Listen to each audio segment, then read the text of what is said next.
નમસ્કાર, આવતીકાલેમાં આપનું સ્વાગત છે અને આવતીકાલે કેવી રણનીતિ મદદરૂપ થઈ શકશે અને કયા સંકેતો પર નજર રાખવી જોઈએ એની ચર્ચા સાથે હાજર છું હું જર્નાલ કંટી। તો આવતીકાલના માર્કેટ પર ચર્ચા કરતા પહેલા નજર કરી લઈએ આજના માર્કેટને લગતા મુખ્ય સમાચારો પર।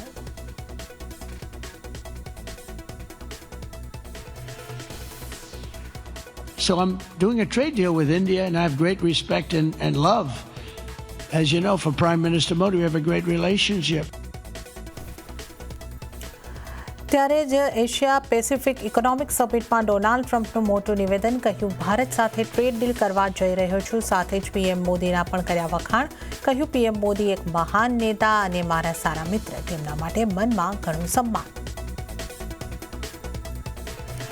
બજારમાં નવેમ્બર સિરીઝની શાનદાર શરૂઆત, નિફ્ટી 13 મહિનાની ઊંચાઈ પર થયો બંધ। 27 સપ્ટેમ્બર 2024 બાદ નિફ્ટીનું 26,000ને પાર ક્લોઝિંગ। મિડ કેપ ઇન્ડેક્સ પણ 52 સપ્તાહની ઊંચાઈ પર બંધ। એક્સપેન્સીસ રેશિયો ઘટાડવાના પ્રસ્તાવથી કેપિટલ શેર્સમાં ઘટાડો, ઇન્ડેક્સ 2% જેટલો તૂટ્યો। તમામ એએમસીઝ અને બ્રોકરિંગ શેર્સમાં નફા વસૂલી। માર્કેટ રેગ્યુલેટર સેબીએ મ્યુચ્યુઅલ ફંડના એક્સપેન્સ રેશિયોમાં 0.25% સુધીના ઘટાડાનો આપ્યો પ્રસ્તાવ। સાથે જ એક્ઝિટ લોડ ઓછી કરવાની પણ કરી ભલામણ। સારા રહ્યા વરુણ બેવરેજીસના પરિણામ, બીજા ત્રિમાસિકમાં નફો 20% વધ્યો। આલ્કોહોલિક બેવરેજીસ મેન્યુફેક્ચરિંગ ડિસ્ટ્રીબ્યુશન માટે કેરિસબર્ગ બ્રેવરીઝ સાથે કર્યા કરાર, શેરમાં લગભગ 9% સુધીની તેજી। અનુમાનથી ખરાબ રહ્યા કોલ ઇન્ડિયાના પરિણામ, કંપનીનો નફો 32% જેટલો ઘટીને 4,263 કરોડ પર રહ્યો। માર્જિનમાં પણ દબાણ, પરિણામ બાદ શેર 2.5%નો ઘટાડો। અને પરિણામની દ્રષ્ટિએ આવતીકાલે મોટો દિવસ, નિફ્ટીની 3 કંપનીઓ આઈટીસી, સિપ્લા અને એનટીપીસીના આવશે પરિણામ। 5 થી 6% રહી શકે છે આઈટીસીનું સિગરેટનું વોલ્યુમ, તો એફએમસીજી માર્જિન પર દબાણ શક્ય। સાથે જ ડાબર, યુએસએલ, કેનેરા બેંક સહિત વાયદાની 13 કંપનીઓના પરિણામ પર પણ રહેશે નજર। તો આજની માર્કેટ એક્શનની વાત કરી લઈએ તો નવેમ્બર સિરીઝની શરૂઆત જોશ સાથે થતી જોવા મળી છે। બજારમાં આજે મજબૂતી જોવા મળી અને 13 મહિનાના પ્લસરોની આસપાસ 26,000ને પાર નિફ્ટીનું ક્લોઝિંગ થતાં આપણે જોઈ શક્યું છે। પણ આપણે શરૂઆત કરીએ સેન્સેક્સથી, જે 44% જેટલી મજબૂતી સાથે 84,997 ઉપર બંધ થયો છે। અને વાત હવે જો નિફ્ટીની કરી લઈએ તો જે રીતે આપણે કહ્યું 0.45%ની મજબૂતી અને 26,053 ઉપર આજે નિફ્ટીનું ક્લોઝિંગ થયું છે। મિડ કેપ ઇન્ડેક્સ પણ 52 સપ્તાહની ઊંચાઈ ઉપર બંધ થયો છે, 60,149ના સ્તર, 0.64%ની મજબૂતી સાથે। બેંક નિફ્ટીની વાત કરીએ તો 0.29%ની મજબૂતી બેંક નિફ્ટીમાં પણ બની છે અને બેંક નિફ્ટીએ 58,385ના સ્તર પર ક્લોઝિંગ બતાવ્યું છે। એડવાન્સ ડિક્લાઇન રેશિયો જોઈ લઈએ, 1,868 શેર્સ આજે મજબૂતી સાથે લીલા નિશાનમાં બંધ થયા છે અને સામે 1,034 શેર દબાણ સાથે લાલ નિશાનમાં બંધ થયા છે। નિફ્ટીના ટોપ ગેનર્સ જોઈ લઈએ, અદાણી પોર્ટ્સ આજનો ટોપ ગેનર રહ્યો છે, 2.60%ની મજબૂતી આ કાઉન્ટરમાં બની છે। એનટીપીસીમાં 2.46%ની મજબૂતી બની છે અને પાવર ગ્રીડમાં પણ 2.46%ની મજબૂતી આવતી આપણને જોવા મળી છે। એચસીએલ 2.31% મજબૂત રહ્યો છે। ત્યારબાદ ONGC, Shriram finance, JSW steel અને એચડીએફસી લાઇફમાં પણ લગભગ 2%ની આસપાસની મજબૂતી રહી છે। નિફ્ટીના ઘટનારા કાઉન્ટર્સ જોઈ લઈએ, ટોપ લૂઝર ડોક્ટર રેડ્ડીઝ 2.99%, એટલે લગભગ 3%નું દબાણ ડોક્ટર રેડ્ડીઝમાં આજના દિવસે આપણે જોઈ શકીએ છીએ। કોલ ઇન્ડિયામાં 2.40%નું દબાણ, બીએલમાં 1.54%નું દબાણ અને એમએનએમમાં 1.24%નું દબાણ આપણે જોયું છે। અને આ ઉપરાંત ઇટરનલમાં પણ 1.24%નું દબાણ રહ્યું। મારુતિ સુઝુકી, બજાજ ફાઇનાન્સ અને આઈસર મોટર્સમાં 0.5% દબાણ બનતા આપણે જોઈ શકીએ છીએ। તો હવે આવતીકાલના બજારની ચર્ચા કરીશું અને આ માટે આપણી સાથે જોડાઈ રહ્યા છે બુલવેવ રિસર્ચ ફર્મના અમિત પસ્તાકિયા। અમિતજી, સ્વાગત છે આપનું સીએનબીસી બજાર પર। Good evening. અને જે રીતે આપણે આજે એક સારી મજબૂતી સાથે ક્લોઝિંગ થતાં જોયું છે, 26,000ના સ્તરને પાર, 26,053 ઉપર નિફ્ટીનું ક્લોઝિંગ। આવતીકાલ માટે તમે નિફ્ટીને કઈ રીતે જોઈ રહ્યા છો? આવતીકાલે પણ આપણે મજબૂતી સાથે કારોબાર થઈ શકે, કઈ રીતની તમારી રણનીતિ બનશે નિફ્ટી માટે? એમાં જો નજર કરીએ તો અત્યારે એક બુલિશ મોમેન્ટમ જોવા મળ્યું છે. નિફ્ટી અત્યારે ટ્રેન્ડ લાઇનની ઉપર છે અને દરેક ટાઈમ ફ્રેમમાં જો નજર કરીએ તો મૂવિંગ એવરેજની પણ હાલમાં ઉપર ટ્રેડ કર્યું છે અને RSI પણ 50ની ઉપર છે. તો એક ક્લિયર ઇન્ડિકેશન છે કે નિફ્ટીમાં અત્યારે એક અપ ટ્રેન્ડ ચાલી રહ્યું છે. દરેક ઘટાડે નિફ્ટીમાં બાય કરવું જોઈએ. જો નિફ્ટીમાં એક 25,900 લેવલ આવે તો અમે એક બાય કરીને ચાલુ જોઈએ ઉપરમાં 26,100 અને 26,250 ટાર્ગેટ માટે, અને સ્ટોપ લોસ અહીંયા મેન્ટેન કરવો જોઈએ 25,800 તો નિફ્ટીમાં એક બાય ઓન ડિપ્સ લઈને ચાલવું જોઈએ. વાત કરીએ બેંક નિફ્ટીમાં, તો બેંક નિફ્ટીમાં પણ એ જ મોમેન્ટમ આપણે જોવા મળ્યું છે. તો બેંક નિફ્ટીમાં આપણે એક બાય ઓન ડિપ્સ કરીને ચાલવું જોઈએ. જો બેંક નિફ્ટી મળે છે 58,000ની આજુબાજુ, તો આમાં પણ એક નવી ખરીદી કરીને ચાલવી જોઈએ. ઉપર સ્ટોપ લોસ નીચે રાખવો જોઈએ 57,700 અને ઉપરમાં 58,700 અને 49,500 સુધીના લેવલ પણ બેંક નિફ્ટીમાં જોવા મળી શકે. ઓકે, તો નિફ્ટી બેંક નિફ્ટી બંને માટે અમિતજીની સલાહ જે છે બાય ઓન ડિપ કરીને ચાલવાની બની રહી છે. પહેલાં નિફ્ટીની વાત કરી લઈએ. નિફ્ટીમાં તમે બાય ઓન ડિપની સ્ટ્રેટેજી અપનાવીને ચાલી શકો છો. 25,900ની આસપાસથી ખરીદી કરો. 26,100 અહીંયા આગળથી તમારે જે સ્ટોપ લોસ છે એનું તમારે ધ્યાન રાખવાનું રહેશે. 25 ફરીથી એક વખત આપ ટાર્ગેટ કહી શકશો? 26,100, 26,250ના ટાર્ગેટ અહીંયા આગળથી બની શકે છે. 25,800ના સ્ટોપ લોસને અહીંયા ધ્યાને રાખીને ચાલો. તો આ અહીંયા આગળથી નિફ્ટી ઉપર પોઝિટિવ વ્યૂ ખરીદી કરીને ચાલવાની સલાહ. અને બેંક નિફ્ટીની જો વાત કરી લઈએ, અહીંયા પણ ખરીદી કરીને ચાલવાની સલાહ છે. 58,700થી લઈને 59,500 સુધીના ટાર્ગેટ બની શકે છે. 57,700ના સ્ટોપ લોસને ધ્યાને રાખો. તો નિફ્ટી બેંક નિફ્ટી પર અમિતજીની સ્ટ્રેટેજી આપણે જાણી છે. અન્ય નિષ્ણાતો કઈ રીતની સલાહ આપી રહ્યા છે નિફ્ટી માટે એ પણ જોઈ લઈએ. બોનાન્ઝા પોર્ટફોલિયોના ધ્રુમિલ વિઠલાણીની સલાહ આપને માટે બની રહી છે કે નિફ્ટી ફ્યુચરને બાય કરો. 26,250ના સ્તરો પછી બાય કરીને ચાલવાની સલાહ. ટાર્ગેટ 26,500નો તેઓ જોઈ રહ્યા છે અને સ્ટોપ લોસ 26,125નો રાખવાની સલાહ ધ્રુમિલ વિઠલાણી તરફથી. તો હવે આપણે જોઈ લઈએ જૈનમ કન્સલ્ટન્ટ્સના કિરણ જાનીની સલાહ ઉપર. એમણે નિફ્ટીને શોર્ટ કરીને ચાલવાની સલાહ આપી છે. 26,100ની આસપાસથી ટાર્ગેટ 25,700નો જોઈ રહ્યા છે અને સ્ટોપ લોસ 26,300નો રાખવાની સલાહ અહીંયા આગળથી કિરણ જાની તરફથી. તો આપણે નિષ્ણાતોની નિફ્ટી ઉપર સ્ટ્રેટેજી જાણી છે. હવે આપણે અમિત પસ્તાકિયાજી સાથે સ્ટોક્સની વધુ ચર્ચામાં આગળ વધીએ. અમિતજી, આજે આપણે જે રીતે જોયું છે કે આજના પાવરને લગતા જે સ્ટોક છે એમાં એક મજબૂતી જોવા મળી. નિફ્ટી 50ના ટોપ ગેનર્સમાં એનટીપીસી અને પાવર ગ્રીડ સામેલ થયા. 2.5% આસપાસની મજબૂતી બતાવી છે. હવે આમાંથી અમુક કાઉન્ટરની રિઝલ્ટ માટે પણ આપણે જોઈ રહ્યા છે કે આપણે રાહ જોઈ રહ્યા છે. તો કઈ રીતની સલાહ બનશે આ કાઉન્ટર્સ પર આપની? વાત કરીએ એનટીપીસી ઉપર, તો આ સ્ટોકમાં આજે આપણે સારું એવું એક બાઇંગ જોવા મળ્યું છે. તો એક 3%ની તેજી છે આ સ્ટોકમાં, અને એક એબીસી પેટર્નનું ફોર્મેશન થઈ રહ્યું છે. એનટીપીસી દરેક ઘટાડે બાય કરીને ચાલવું જોઈએ. અહીંયા એક સ્ટોપ લોસ મેન્ટેન કરવો જોઈએ અરાઉન્ડ 310ની આજુબાજુ. ઉપરમાં 390 સુધીના ટાર્ગેટ એનટીપીસીમાં જોવા મળી શકે છે. તો આ સ્ટોકને એક દરેક ઘટાડે બાય કરીને ચાલવું જોઈએ. પ્રાઇસ એક ફિબોનાસી અને મૂવિંગ એવરેજના સપોર્ટથી આપણને એક રિવર્સલ જોવા મળ્યું છે અને એબીસી પેટર્નનું પણ આ સ્ટોકમાં ફોર્મેશન થઈ રહ્યું છે. એનટીપીસી દરેક ઘટાડે બાય કરવું જોઈએ ઉપરમાં 390ના ટાર્ગેટમાં. ઓકે, તો એનટીપીસીને બાય કરીને ચાલવાની સલાહ અહીં આગળથી બની રહી છે. 310નો સ્ટોપ લોસ ધ્યાને રાખો અને 390ના ટાર્ગેટ માટે એનટીપીસીમાં ખરીદી કરીને ચાલવાની સલાહ અહીં આગળથી તમારે માટે બનતી જોવા મળી રહી છે. વધારે સ્ટોક્સની જો આપણે ચર્ચા કરીએ, અદાણી પોર્ટ્સનું કાઉન્ટરમાં પણ આજે આપણને સારી મજબૂતી જોવા મળી. અદાણી પોર્ટનું કાઉન્ટર આપને કઈ રીતે લાગી રહ્યું છે અમિતજી? અદાણી પોર્ટની જો વાત કરીએ તો પ્રાઇસ એક અપ ટ્રેન્ડમાં છે અને એક રેઝિસ્ટન્સ અહીંયા લેવલ હતું અહીંયા 1370નું. એનું આપણે એક સ્ટ્રોંગ વોલ્યુમ સાથે બ્રેકઆઉટ જોવા મળ્યું છે. જો કોઈની પાસે છે તો આ સ્ટોક હોલ્ડ કરીને ચાલુ જોઈએ. નવી એન્ટ્રી માટે હાલમાં એવોઇડની સલાહ રહેશે, પરંતુ જો કોઈની પાસે હોલ્ડિંગ છે તો એક અહીંયા 1320નો સ્ટોપ લોસ મેન્ટેન કરવો જોઈએ. ઉપરમાં 1600 અને 1700 સુધીના લેવલ અદાણી પોર્ટમાં જોવા મળી શકે. ઓકે, 1600-1700 સુધીના ટાર્ગેટ માટે અહીંયા આગળ એક પોઝિટિવ વ્યૂ રાખીને ચાલી શકો છો, ખરીદારી કરીને ચાલી શકો છો. અદાણી પોર્ટની આપણે વાત કરી. અમિતજી, અદાણી ગ્રુપના સ્ટોકની વાત નીકળી છે તો અદાણી ગ્રીનની પણ વાત કરી લઈએ. આ કાઉન્ટરે આજે 10.5-11%ની મજબૂતી બતાવી છે. આના ચાર્ટ આપને કયા લાગે છે અને આટલી મજબૂતી બાદ આગળ કેવી રીતનો વ્યૂ બનાવવો જોઈએ? અદાણી ગ્રીનની જો વાત કરીએ તો આજે આપણે એક સારી એવી એક વોલ્યુમ સાથે એક ખરીદી જોવા મળી છે. અને જો નજર કરીએ તો અહીંયા એક રેઝિસ્ટન્સ લેવલ હું જોઈ રહ્યો છું અરાઉન્ડ 1190 આજુબાજુ. તો 1190 સુધી અહીંયા એક આપણે હર્ડલ જોવા મળી શકે, પરંતુ 1190 નું બ્રેકઆઉટ થશે તો આ સ્ટોકમાં સારી અપસાઇડની મોમેન્ટમ જોવા મળી શકે છે.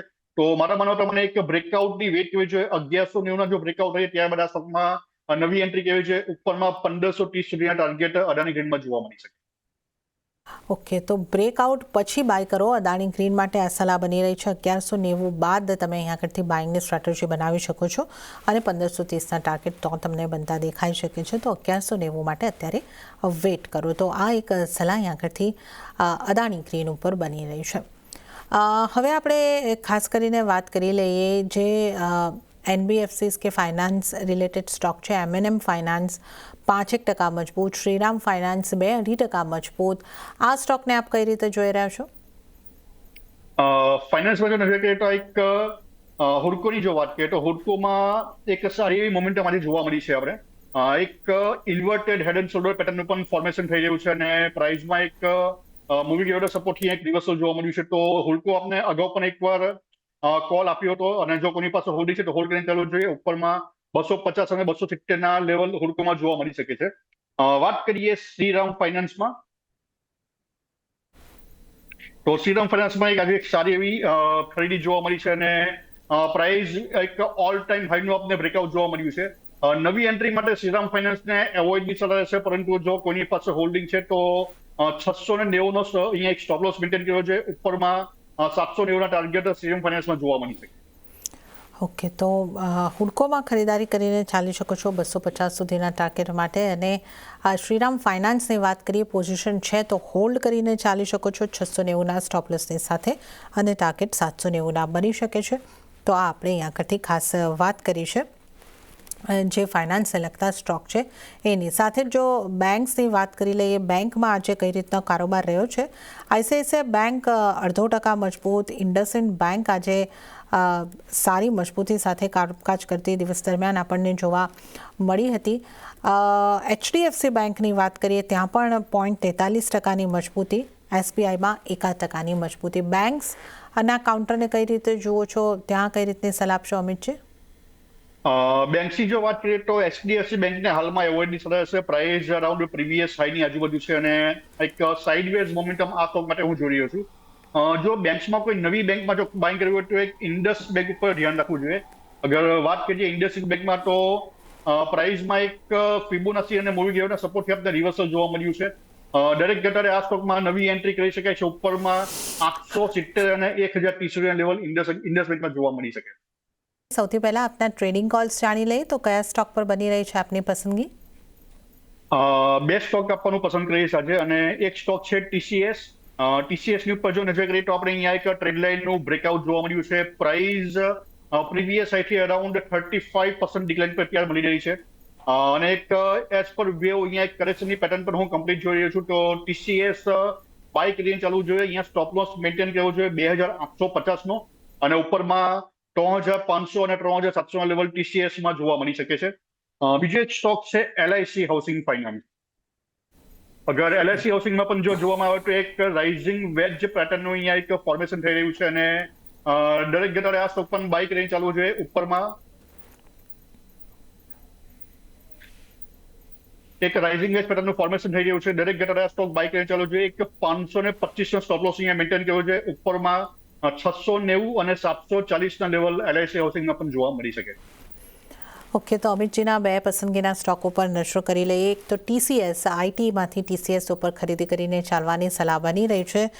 ખરીદી કરીને ચાલો 2850 સ્ટોપ લોસ ધ્યાને રાખવાનો રહેશે અને 3500થી લઈને 3700 સુધીના ટાર્ગેટ માટે ખરીદી કરીને ચાલો. અને ત્યારબાદ LIC હાઉસિંગ ઉપર ખરીદારીની અમિતજીની સલાહ બની રહી છે.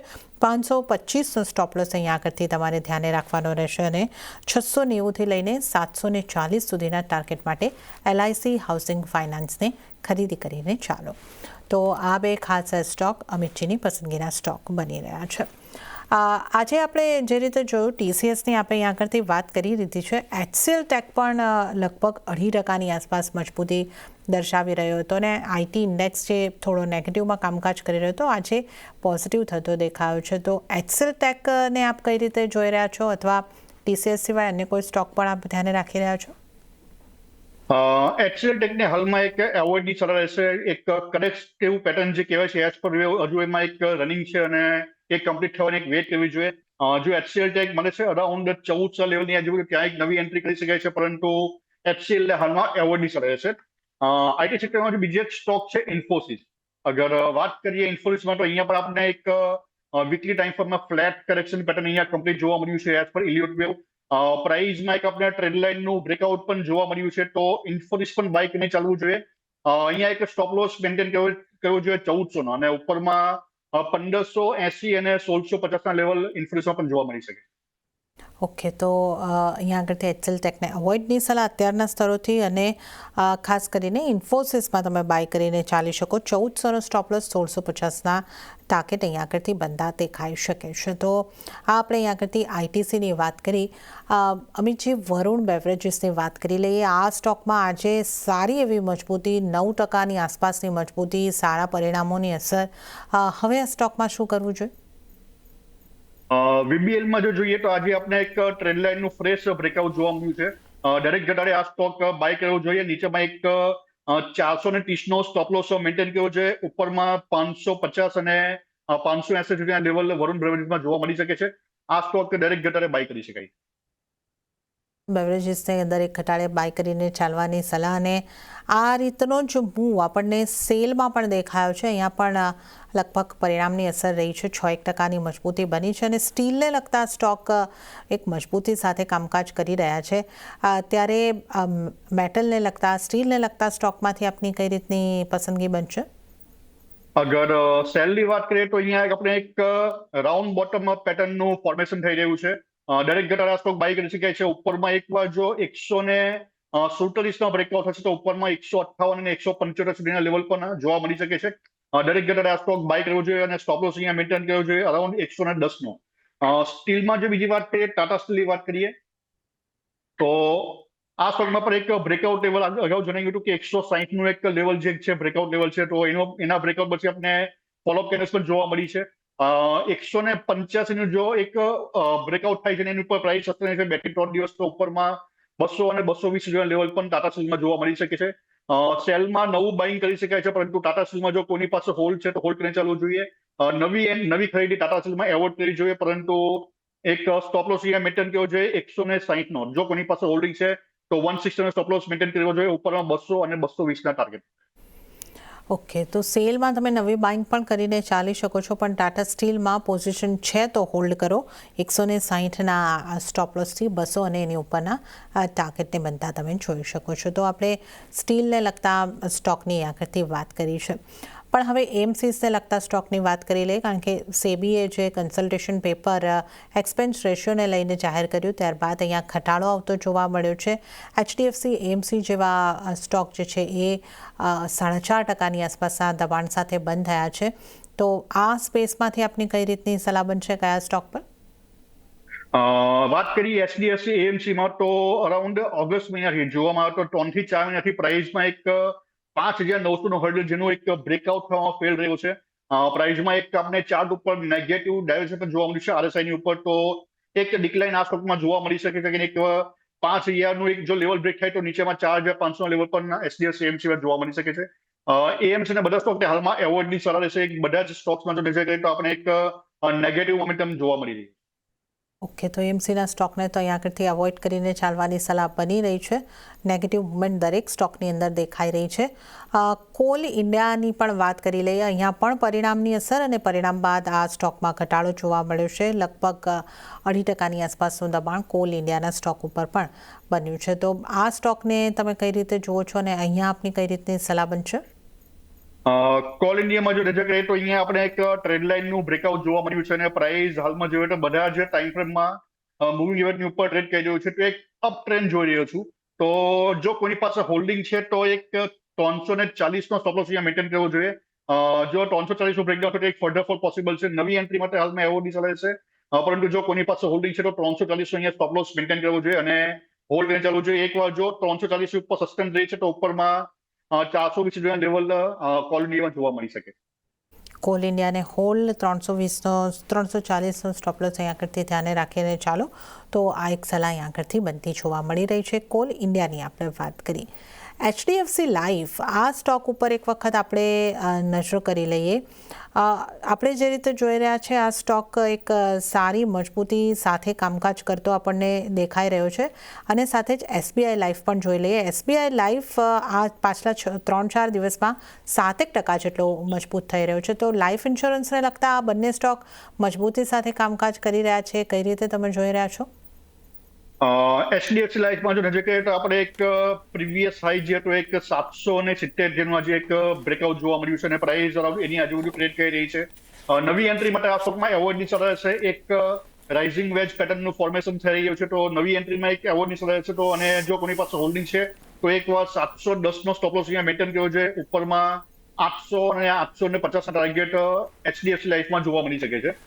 વાત કરીએ SBI લાઈફ ઇન્સ્યોરન્સમાં, તો SBI લાઈફમાં પણ આજે જોવામાં આવે તો આપણે એક પ્રીવિયસ હાઈનું આજે બ્રેકઆઉટ જોવા મળ્યું છે વોલ્યુમની સાથે, પરંતુ આમાં પણ નવી એન્ટ્રી માટે એવોર્ડની શરત છે. એક નેગેટિવ ડાયવર્જન્સ RSIમાં પણ જોવા મળ્યું છે, તો નવી એન્ટ્રી માટે એક એવોર્ડની શરત છે. પરંતુ જો કોની પાસે હોલ્ડિંગ છે તો 1780 નો એક સ્ટોપ લોસ અહીંયા મેન્ટેન કર્યો છે. ઉપરમાં 2050 ના લેવલ SBI લાઈફમાં જોવા મળી શકે. ઓકે, તો અહીંયા આગળથી SBI લાઈફ અને HDFC લાઈફની આપણે ખાસ કરીને વાત કરી છે. અને હવે આપણે જો વાત કરી લઈએ, ITCના આવતીકાલે રિઝલ્ટ જાહેર થવાના છે, એના પહેલાં ITCમાં કેવો વ્યૂ રાખવો જોઈએ? ITCમાં જો નજર કરીએ તો અહીંયા આપણે એક ફ્લેટ કરેક્શન પેટર્નનું એક ફોર્મેશન થઈ રહ્યું છે અને એક સાઇડવેઝ મોમેન્ટમ આ સ્ટોકમાં જોવા મળી શકે છે. હાલમાં એક ટ્રેન્ડ લાઇનનું બ્રેકઆઉટ જોવા મળ્યું છે આ અઠવાડિયામાં, તો એક અપસાઇડની મોમેન્ટમ આ સ્ટોકમાં જોવા મળી શકે છે. અરાઉન્ડ 440 થી 455 ના લેવલ ITCમાં જોવા મળી શકે છે. જો કોની પાસે હોલ્ડિંગ હોય તો 455 ની આજુબાજુ એક એક્ઝિટની શરત છે. એક ડિક્લાઇન ત્યારબાદ આ સ્ટોકમાં પોસિબલ છે. એક ફ્લેટ કરેક્શન પેટર્નનું ફોર્મેશન થઈ રહ્યું છે, તો જો કોની પાસે હોલ્ડિંગ હશે તો એક 455 ના લેવલની આજુબાજુમાં એક્ઝિટની સલાહ રહેશે. ઓકે, ITCમાં 455ની આજુબાજુથી એક્ઝિટ કરવાની સલાહ બનતી જોવા મળી રહી છે, તો ઉછાળે વેચીને ચાલો. અને ત્યારે જ અમિતજી, હવે અહીં આગળથી સમય થઈ રહ્યો છે આપની પાસેથી રજા લેવાનો, તો આપના કોઈ ડિસ્ક્લોઝર? મેં જે પણ સ્ટોક રેકમેન્ડ કર્યા છે મારું કંઈ હોલ્ડિંગ નથી, પરંતુ અમારા ક્લાયન્ટના રેકમેન્ડ કર્યા હોઈ શકે છે. Thanks for inviting me. Ji અમિતજી, આપનો આભાર અમારી સાથે શો પર જોડાવા બદલ અને તમામ સ્ટોક્સ અંગે ચર્ચા કરવા બદલ. અને આ સાથે જ હાલ આવતીકાલેમાં આટલું જ. હાલ મને પણ આપશો રજા, પણ વધુ અપડેટ અને સમાચારો માટે આપ જોતા રહો CNBC બજાર. નમસ્કાર.